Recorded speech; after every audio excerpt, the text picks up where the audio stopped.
After state auditors discovered that 3 advisors to former Prime Minister Zoran Milanovic, Neven Budak, Siniša Petrovic and Slavko Goldstein, were paid more than 307,000 kuna for 532 daily allowances during trips abroad, the State Prosecutor's Office has confirmed it will look into the case.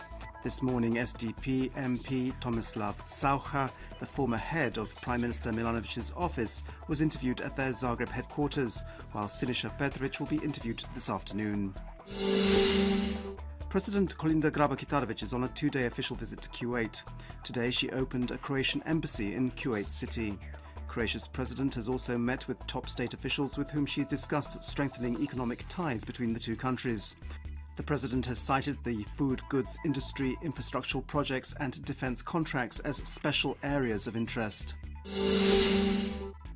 Croatian Defence Minister Damir Krstičević is on a 2-day official visit to London. Today he met with Secretary of State for Defence Michael Fallon, and the two are expected to sign a memorandum of understanding aimed at improving defence and security cooperation between the two countries. After the State Auditor's Office issued a negative opinion about the finances of the Croatian Audiovisual Centre in 2015, the Centre's Management Board is meeting to discuss whether the Centre's director, Hrvoje Hribar, should be relieved of his duties. Meanwhile, during an interview on Croatian television this morning, former HDZ Culture Minister Zlatko Hasanbegovic said that the move to replace Hribar should not be interpreted as ideologically driven, but rather as an attempt to stop the clientelism which Hasanbegovic alleges that agency has been engaged in.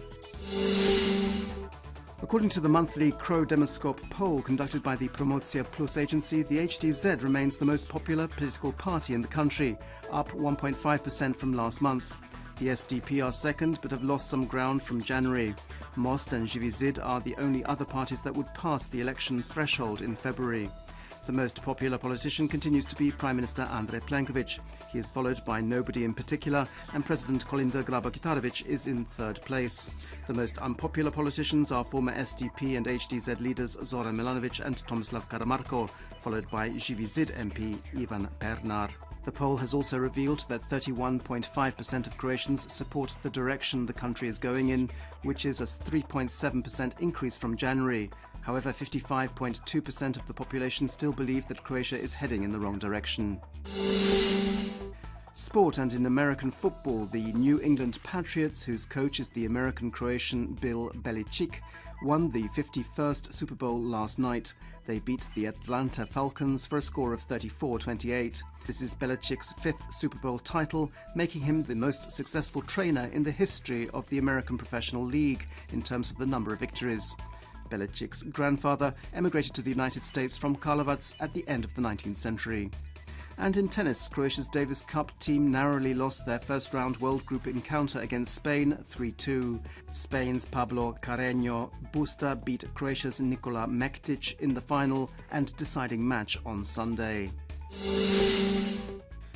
This afternoon's forecast calls for mostly cloudy and rainy weather, especially on the Adriatic Sea and in coastal regions, where there'll be heavier downpours and occasional thunderstorms.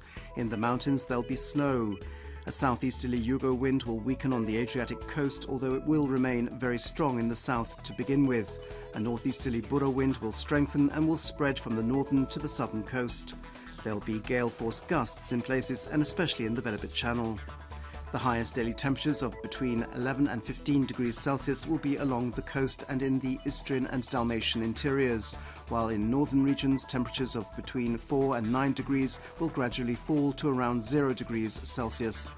During the night and on Tuesday morning, snow is expected inland. On Wednesday it'll be mainly dry, while on Thursday it is very likely that there will again be snow, especially in the mountains.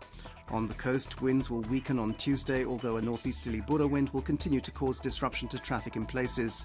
During Tuesday morning, there'll be some rain in places along the central and southern coast, after which it should become more stable.